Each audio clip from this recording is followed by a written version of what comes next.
Entonces, se trata de una aventura que le sucedió a una fotoperiodista venezolana residente en Francia, Andreina Mújica o Mujica. Mujica. Mujica. Algún día encuentras una carta en tu buzón. ¿Qué ha sido? ¿Qué fue? ¿Una carta de un amante? ¿De qué se trataba? ¿Quién te estaba escribiendo? No, esto fue una carta que venía de la Prefectura de Policía de París, del barrio 16, el distrito 16 de París, donde se me acusaba de haber amenazado de muerte a la cónsul en París, la cónsul venezolana en París, que es Glena Cabello, cosa que simplemente nunca he hecho, ¿no? Nunca en la vida. Pero bueno, tenía esta situación y había que atenderla, ¿no? Como cuando te hacen una demanda no te queda de otra. Lo que pasa es que yo soy un ciudadano común y ella es diplomática, ella es cónsul, ¿no? O sea, es un poder muy fuerte contra un ciudadano. Así que básicamente se te acusa de terrorismo en un país, Francia, que se ha visto muy afectado por el terrorismo y que ha tenido muchas víctimas. Es decir, es grave. Sí, bueno, es muy grave porque además es una injuria, ¿no? O sea, te están difamando y te están amedrentando como periodista, porque básicamente lo que decía la denuncia en sí, en concreto, era que yo la había amenazado de muerte por un post de un Facebook, del Facebook del 12 de marzo del 2019, cuando fue preso Luis Carlos Díaz, un joven periodista, colega, amigo, y él estuvo desaparecido durante 48 horas. Y bueno, por supuesto, no quedó de otra, que no fue algo que hice yo sola, sino que nos movilizamos periodistas y ciudadanos en todas partes del mundo, no solo venezolanos, porque este es un periodista muy apreciado, muy querido, y porque hace ya bastante tiempo que se sabe la situación que se hay en Venezuela de prisioneros políticos, ¿no? De presos políticos, de persecución contra todo aquel que haga denuncia o que no esté de acuerdo con el secuestro del país, que ya va para más de 2 décadas. Tú eres un activista, pero tienes también una vida. ¿Pensaste que podrías haber sido deportada?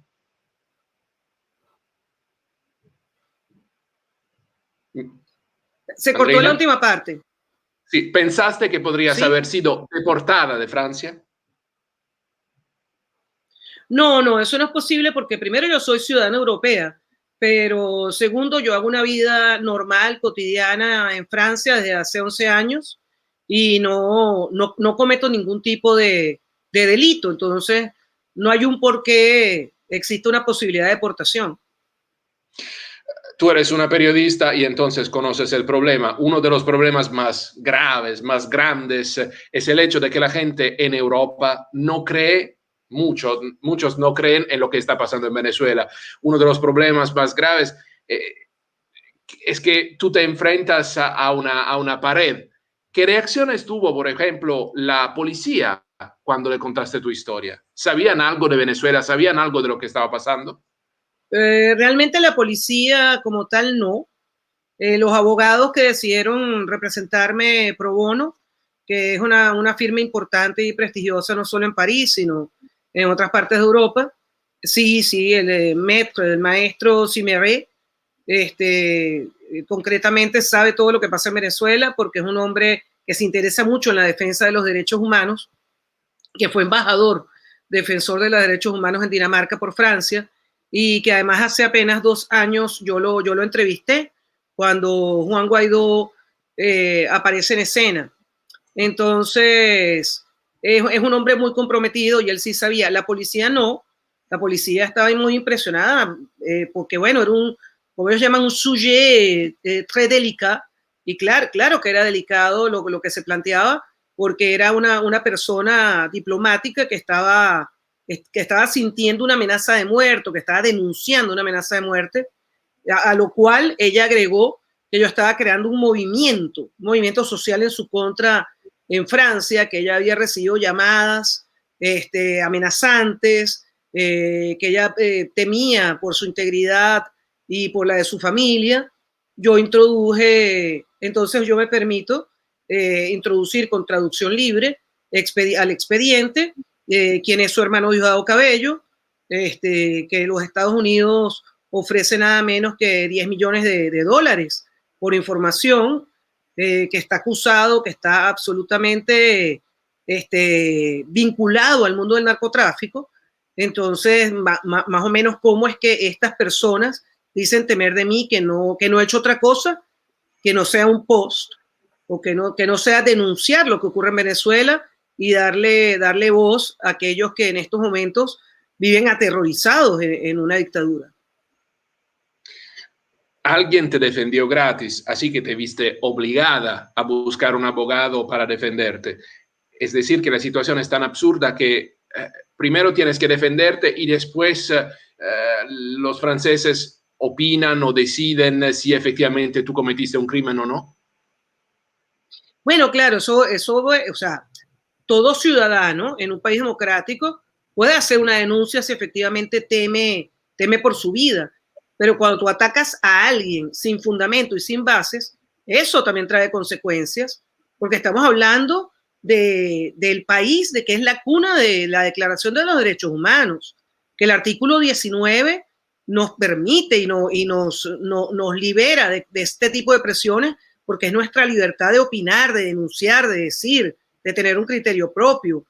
Entonces no son los franceses, sino que bajo una constitución en la cual se convive, esta persona puede hacer esa denuncia, yo puedo defenderme y incluso puedo hacerlo sola o con abogados. Y me defendí y enriquecí ese expediente.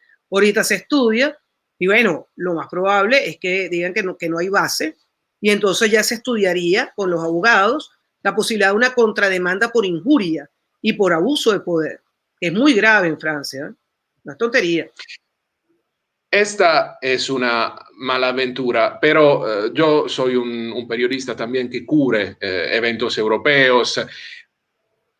Yo entiendo a la señora Cabello porque efectivamente si un país le permite hacer esto, ¿por qué no? ¿Por qué no intentar callar los opositores de esta manera? Pero Francia me parece que hasta ayer era parte de la Unión Europea y la Unión Europea tiene una lista negra de chavistas que se sabe bien que son criminales. ¿Cómo es posible permitir entonces que un país tan grande, tan poderoso, tan importante como Francia permita un acta de intimidación?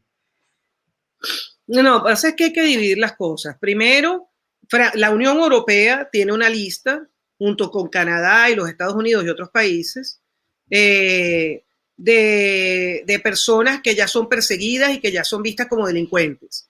En esa lista se encuentra el hermano de Glena Cabello, más no ella. Por otro lado, en ningún momento se va a poder observar que ha habido ningún encuentro con el gobierno francés y estos diplomáticos. ¿Por qué? Porque no son reconocidos como tal. Sin embargo, se les permite tener sede diplomática en Francia porque de lo contrario, tampoco en Venezuela pudiese estar funcionando la sede diplomática francesa, que a través de su embajador y todo su equipo han ayudado y ayudan a muchos venezolanos. Si tú aíslas aún más a Venezuela, no estás ayudando a los venezolanos, que son 30 millones de secuestrados. Ya van 6 millones de personas que salen de Venezuela como pueden, en barco, nadando, como se pueda, por tierra, y es terrible lo que está pasando. Y bueno, es tan terrible que tan solo ayer se anunció la ayuda del gobierno de Canadá y otros países, porque ya ningún país puede con la inmigración venezolana. Es una tragedia mundial. Se ha superado a países que están en guerra. Entonces, que tú bloquees aún más a Venezuela no es solución. Como te estaba comentando, ella puede hacer la denuncia. La policía te trata como un ciudadano, porque esto es Francia. Ahora, yo también soy una ciudadana y lo que ella cometió fue un delito, porque es injuria, porque yo no he hecho absolutamente nada ni tiene pruebas de nada de eso. Solo para que se entienda algo un poco técnico, tú me has dicho que sigues diciendo que son diplomáticos estos venezolanos, la señora Cabello es una diplomática. Es decir, que, por ejemplo, si tú vas a demandarla por injuria, podrá tener un proceso porque normalmente los diplomáticos tienen inmunidad. Sí, bueno, ya eso sería cuestión de los abogados, ¿no? cómo es que se le da la vuelta a eso, qué es lo que se exige. La verdad, yo no soy abogada, por eso busco asesoría. Normalmente sí hay una inmunidad, la cual además tiene un final, ¿eh? O sea, no es eterna la inmunidad diplomática. Y hablando un poco de tu trabajo, ¿puedes decirme tú qué opinas? Porque ya has dicho algo, pero ¿qué opinas, por ejemplo, de las sanciones de la comunidad internacional, de las Naciones Unidas? ¿Crees que efectivamente puedan funcionar o es algo? ¿Qué opinas que tendría que hacer el pueblo venezolano y la comunidad internacional? Pues mira, yo creo que lo que se ha logrado ha sido mucho. Creo que en estos 2 años, finalmente, después de casi 20 años, porque ahorita ya tenemos 22, pero a los 20 años de una dictadura tan dura, tan férrea, tan cruel, que finalmente se haya logrado que más de 60 países la vean como una dictadura, reconozcan que eso no es un gobierno democrático, que nos han robado el derecho al voto, bueno, que la emergencia que tenemos en Venezuela con la cantidad de refugiados y desplazados es una cosa terrible. Todo esto se ha logrado gracias a esas sanciones y gracias a que estos gobiernos despertaron, y no despertaron solos, despertaron porque es una lucha de los venezolanos que están en territorio, que es la más aplaudible de todas, que no dejan de protestar. Ahora, la censura en Venezuela es algo muy fuerte. Tú no puedes exigirle más de lo que ya están haciendo. Ahí el periodismo te cuesta la vida. Por eso es que yo decidí enfrentar a esta mujer, porque tiene que haber un parado, por lo menos internacional, que se sienta un precedente y que esta persona sepa, por ejemplo, cualquier cosa que me pueda suceder a mí, la responsable directa va a ser ella, va a ser este gobierno dictatorial. Entonces, ellos no están en una situación sencilla. Yo creo que ella hizo esta locura de denuncia por un ataque de esos que les da a ellos, en especial a esta familia, pues que quedan enervados por cualquier cosa que uno pueda decir y pretenden amedrantar a cualquiera. La hizo el 14 de marzo del 2019 y explotó fue ahora, porque es que no es un solo expediente, hay problemas ahí en todos los países del mundo y mucho más en París. Entonces yo creo que a ellos no les conviene para nada lo que está sucediendo. Creo que las sanciones le ha dolido muchísimo, porque fíjate que todo lo que hacen, todo el tiempo lo que piden es que los liberen de las sanciones. O sea que eso ha sido bastante molesto para ellos. Creo que es lo único que les inquieta, porque la vida de los venezolanos no es algo que les preocupe. Periodista internacional venezolana con pasaporte italiano, viviendo en Francia, entonces tú sabes cómo funcionan los medios. Yo veo, por ejemplo, que lo que está pasando en Colombia, se habla mucho de las injerencias del régimen venezolano en las protestas. Veo, por ejemplo, en las páginas de colombianos en el mundo, venezolanos en el mundo, que más y más hay gente que defiende el régimen. Es decir, que ellos han decidido hacer más una guerra asimétrica de comunicación porque no pueden ganar con las armas. Entonces, ¿cómo es posible que, sobre todo en Europa, no se entienda efectivamente lo que está pasando en Venezuela? Bueno, mira, cuando tú vas a la vida real, que no son las redes sociales, te das cuenta que ya es muchísima la gente que tú dices Venezuela y casi que te dan un pésame. O sea, la gente entiende lo que está pasando con Venezuela porque gracias justamente a Mélenchon, esto le ha costado muchos votos, le ha costado mucho prestigio a Jean-Luc Mélenchon, ¿eh? La misma Laurence Debré, la hija de Regis Debré, lo enfrentó a un plató de televisión y él no tuvo manera de responderle, sino que giró la silla dándole la espalda. Él ha explotado, como dicen en Francia, pété le plomb, frente a los periodistas porque le dicen Venezuela.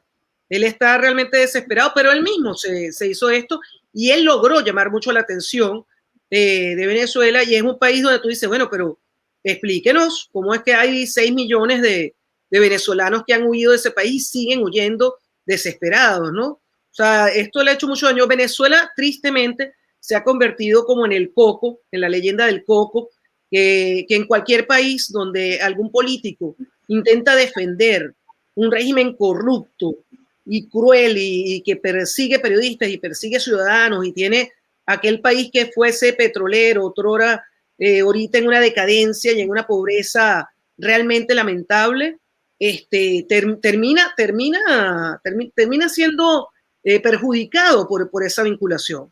Entonces, yo creo que eso ha cambiado bastante. No hay que dejar de mencionar el G2 cubano y la ayuda de los cubanos que son unos expertos, si no tuvieran más de 60 años dominando a esta isla y haciendo tanto daño. Esto no es una cosa solo venezolana, esto es un proyecto ideológico intercontinental y lo sabemos. Y ya es hora de asumir el peligro latente en el que está el continente. Lo que pasa es que Venezuela es una tragedia a unos niveles que no deja de resonar, no deja de ser algo perturbante para cualquiera, aún no hayas conocido el país. Y el que lo conoció es que no lo puede creer hoy en día. Entonces, no solo que tú tengas a escritores, a noveles como Mario Vargas Llosa o gente así de seria, sino que se entiende que es un país secuestrado. Eso prácticamente no lo duda nadie. Los tres políticos, un Petro en Colombia, un Castillo, ahorita lamentablemente en Perú, que te vengan a defender esto, es realmente defender lo indefendible. Entonces, como demócratas no crean, no van a quedar, eso es seguro. Y mi última pregunta, porque es un poco perturbador el hecho que Venezuela, aunque hay el Océano Atlántico en el medio, no está tan lejos, en el sentido que en Italia, yo soy de origen italiano, hay, por ejemplo, miembros del Movimiento 5 Estrellas que han dicho sencillamente, no, Maduro es el presidente de Venezuela. En España tenemos también partes importantes de Unidas Podemos que dicen que el presidente Maduro es importante, pero sobre todo en Bruselas tenemos Borrell, que es el ministro de Asuntos Exteriores de la Unión Europea, que me parece muy, no te diría complaciente, pero que muy comprensivo frente a lo que está pasando en Venezuela. ¿Qué se puede hacer? ¿Cuáles son los errores que ha cometido la oposición para que efectivamente un movimiento de opinión mundial pueda empujar un cambio en Venezuela? Bueno, dado que no estoy en Venezuela, siempre soy muy delicada porque aprecio y admiro todo el trabajo que se ha hecho. También entiendo que el país se ha empobrecido hasta este punto porque todo el dinero robado y ganado por el petróleo y todo lo que ellos han podido obtener se ha invertido básicamente en espionaje, en dividir oposición, en hacer daño. Y tú tienes una gente, a un pueblo sembrado en un caos completo, que eso es tal cual lo que dice un manual cubano, ¿no? Primero los tienes en caos porque nadie puede encargarse de defender una democracia o de pedir por su libertad si ni siquiera tiene con qué comer, si tiene que casi que matarse para conseguir una vacuna contra el coronavirus. La situación en Venezuela es muy difícil, mismo para los líderes de oposición. Creo que sí tienen que llegar a algún tipo de acuerdo. Creo que los egos en algún momento dado también han jugado su turno, como suele pasar, son humanos, no se puede decir otra cosa. Es evidente la persecución contra todos los líderes políticos, contra los ciudadanos, contra todo aquel que comienza a tener un poco de fuerza, lo destruyen, lo encarcela o también le crean historias, los difaman. O sea, yo sí creo que hay un llamado a que ceden los egos y a que se unan contra un solo. Ahorita hay un solo monstruo y es el que está acabando con los ciudadanos venezolanos. Y es esta dictadura. Y yo creo que el mundo ya lo entendió. Hablando de esto, puedo preguntarte lo que opinas, por ejemplo, de la historia de Américo de Gracia, que acaba de regresar porque quiere presentarse como gobernador después de lo que ha hecho para quitar el país hace 2 años y medio. Sí, el caso de Gracia es bastante peculiar. Lo que yo he venido leyendo y conversando con algunos colegas es que ahí sí hay algún tipo de trato que ha podido hacer él con el gobierno de turno, con estos dictadores. Porque él realmente no tenía cómo regresar a Venezuela y esto que está haciendo no está para nada ni transparente ni claro para nadie. Él va a tener que explicarse ante la ciudadanía. Y la última, ¿tú crees que la oposición está haciendo bien? Porque yo lo sé, te hago la revolución desde un colchón, entonces yo hablo de Venezuela, pero no arriesgo mi pellejo ahí.